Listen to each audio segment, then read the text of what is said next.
দেখুন বন্ধুরা, আমাদের এলাকার পরিস্থিতি সামান্য বৃষ্টিতেই আমাদের হাঁসপুকুর, কলাগাছিয়া, গোল্ডেন পয়েন্টের ভেতরের রাস্তাঘাটের কি অবস্থা।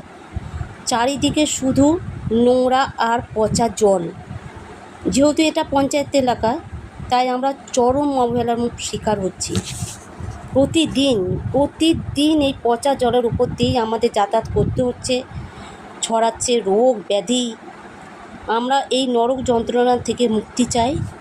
মাননীয় নেতা শুভেন্দু অধিকারীকে মহাশয়, আপনার কাছে আমার আকুল আবেদন, দয়া করে আমাদের এই হাঁসপুকুর, কলাগাছিয়ার দিকে একটু নজর দিন। এই পঞ্চায়েত এলাকার জলের সমস্যা থেকে আমাদের স্থায়ীভাবে মুক্তি দেওয়ার ব্যবস্থা করুন। আর বন্ধুরা, এই ভিডিওটি একটু বেশি করে শেয়ার করো, যাতে ওনার চোখে পৌঁছায়। তাহলে আমরা এই পচা গলা জল থেকে মুক্তি পাব। প্লিজ।